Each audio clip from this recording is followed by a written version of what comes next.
Hey, this is Kelsey Fikowski, and in this video, we are going to cram for the AP Gov test.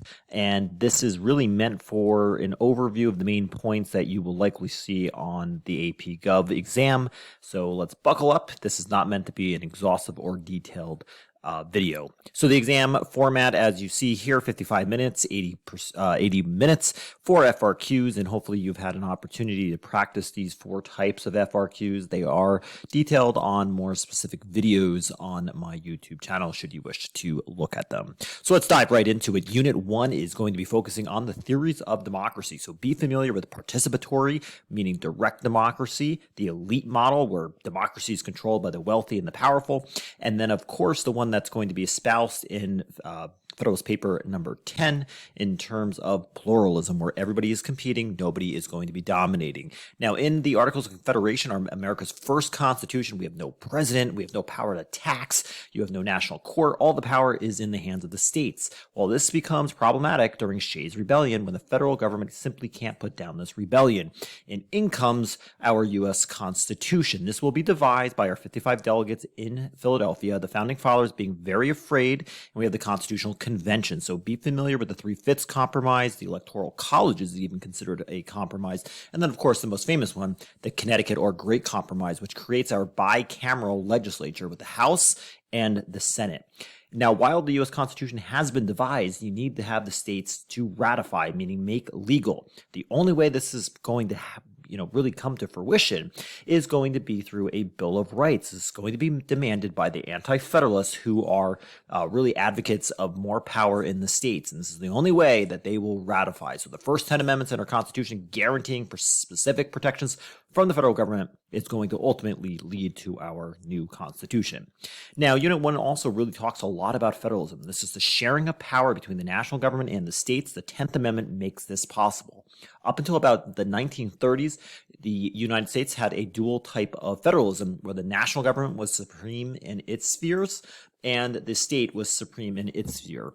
By the 1930s and the Great Depression, we now usher in a period of cooperative federalism where we have sharing of powers, and then this has morphed into today with fiscal federalism, where the federal government and the states are really defined by sharing in terms of projects, revenue, and think about the word fiscal, meaning money, right? You're going to see that's going to be the dominant way the federal government is going to basically interact with the states. So the ongoing theme here, and it has been since the founding of our country, has been what is the appropriate amount of power between the national and state government, and this is continuing on.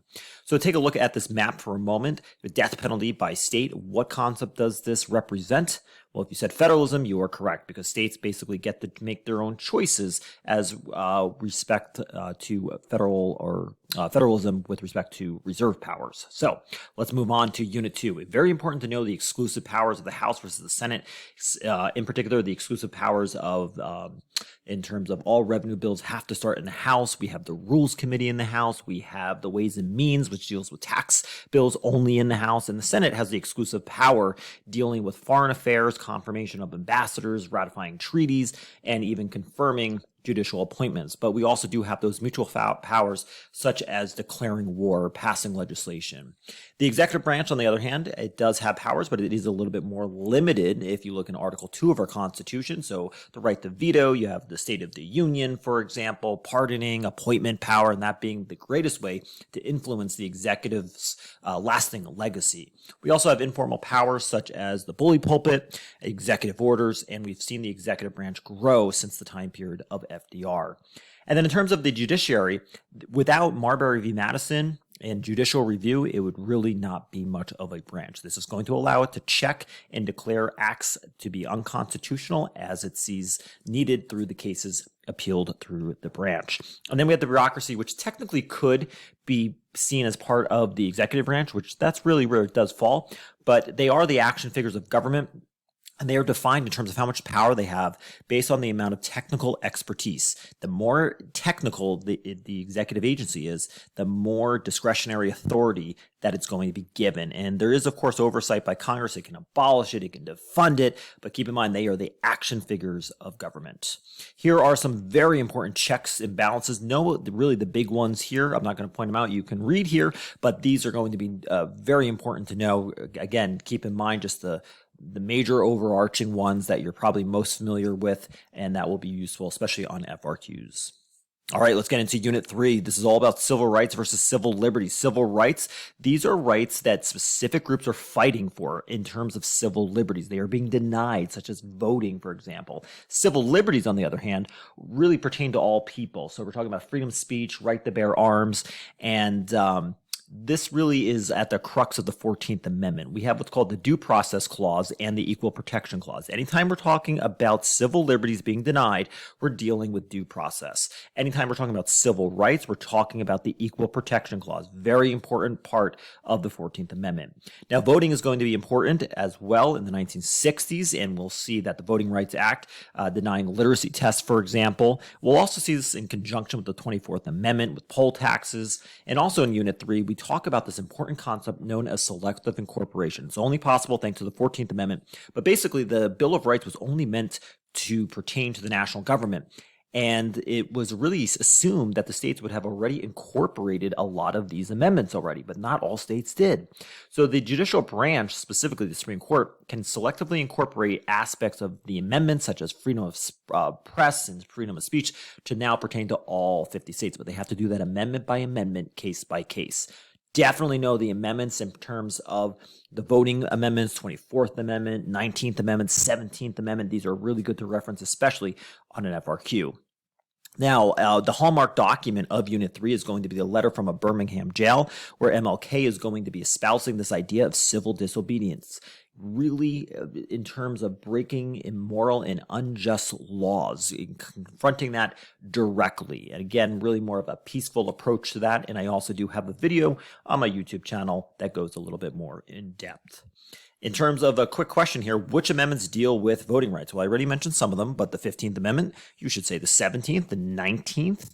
You could also say the 24th, and of course the 26th Amendment. So really know those, okay? And then what about this one? Which piece of legislation gives females more access to sports, particularly at the college level, in terms of accepting federal funds? And if you said Title IX, you are correct. And again, Unit 3 is all about promotion of equality. All right, let's get into Unit 4, and this is all about political socialization. How do we acquire our political orientation? And really the number one method is through the family, and it's done informally, right? No, most parents don't sit you down and really tell you which political party to support. This is an informal process. We have our political ideologies, liberal versus conservative versus libertarian. Liberals typically like more government regulation of the economy. They're more for higher taxes to fund social programs. They're a little weary of military spending, but at the same time, they don't want the government so much involved in social issues. For example, abortion, LGBTQ plus rights historically. Whereas conservatives tend to like more government regulation in terms of social issues such as abortion versus more of a supply side economics or hands off the economy to an extent in economic policy, in lower taxes, if you will. And then libertarians just want less government in social and economic policy altogether, as little as possible. So be very familiar with these two types here.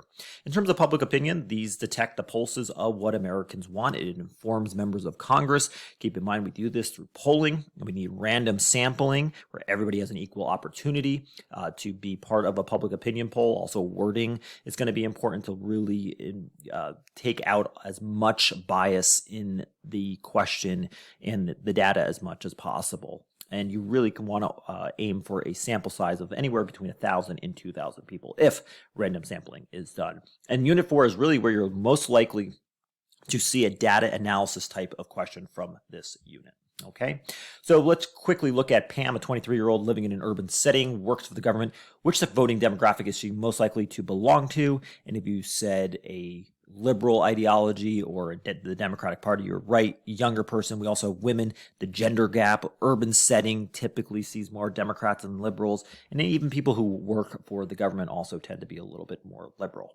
All right, in our final unit of Unit 5, factors influencing voter turnout. So again, typically if you're older, you're married, wealthier income, more educated, you're more likely to turn out, and you're more likely to have a higher political efficacy, meaning that you believe that your your vote ultimately matters.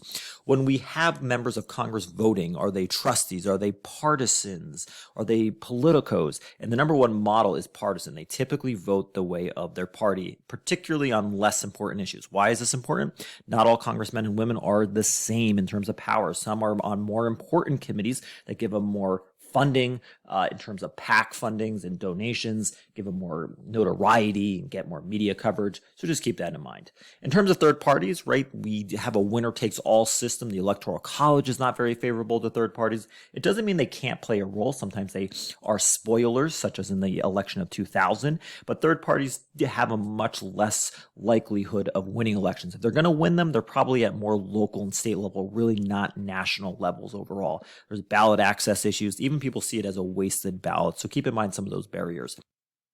In terms of interest groups, they definitely do play a role. They focus on a specific policy, but remember, not all interest groups are weighted equally. The more funding they have, the more likely they'll have access to the policymakers thanks to donations, hiring lobbyists. But you also have the free rider problem too, so keep that in mind. In terms of congressional versus presidential elections get much more attention, much more money involved here, whereas congressional elections, not as much media attention is given to you. And also during midterm elections, less focus, less money. But do keep in mind the role of incumbency is going to be much stronger, especially for House elections, a little bit less for Senate elections. We also have the role of gerrymandering in House elections. So really factor in those influences during these election processes. In terms of campaign finance, we have the birth of super PACs thanks to Citizens United, the First Amendment, allowing unlimited amounts basically of donations as long as they do not campaign or rather coordinate with the candidate. However, there are, of course, ways around that, unfortunately. But our first major attempt to bring in and regulate elections comes through FICA, and this will establish the FEC along with other limits on campaign finance. And then finally, with the media's role, the most important thing I would say to keep in mind is going to be the agenda setting effect. It really sets the tone of what we see as important. They can't really discuss every single issue. There's not enough time. Media also acts as a watchdog when one of the political parties or politicians messes up. They also have the role of the gatekeeper, for example. So be just very familiar with these linkage institutions, from elections to interest groups, to parties, to media, that they are connecting people to the policy. That's the whole idea. They're linking. And keep in mind, the one linkage institution that's not a linkage institution, schools. Schools are not a linkage institution. I typically see that as a trick question out there. So real quickly, what is the difference between an interest group and a political party? And if you said that an interest group is a policy specialist where they really only have a stance on a particular issue, you are correct. Whereas a political party is a policy generalist, right? They have to have different stances on a wide variety of different issues, from foreign affairs to economic policy, whereas the interest group, like the NRA, is really just primarily focused on the Second Amendment. All right, and then what is the indirect method of electing the president? How does it work? And if you said the Electoral College, you are correct. This is an indirect method. Remember, it's a winner takes all with the exception of Maine and Nebraska. And this makes it really difficult for third parties to really compete with the winner takes all. But certainly we've seen the Electoral College deciding who the president is. It does not always follow the popular vote, as we saw in 2016, as well as in 2000. Now, just a reminder, these are our foundational documents. Definitely know these. There are videos on my website on these specific documents. You'll definitely see these in multiple choice questions and probably on the FRQs. And then just a reminder, these are our SCOTUS cases. The one that will not be on this, thanks to the Dobbs decision, will be Roe v. Wade, but I just include that there as it historically was. So best of luck in your studies, and I wish you the best on your exam.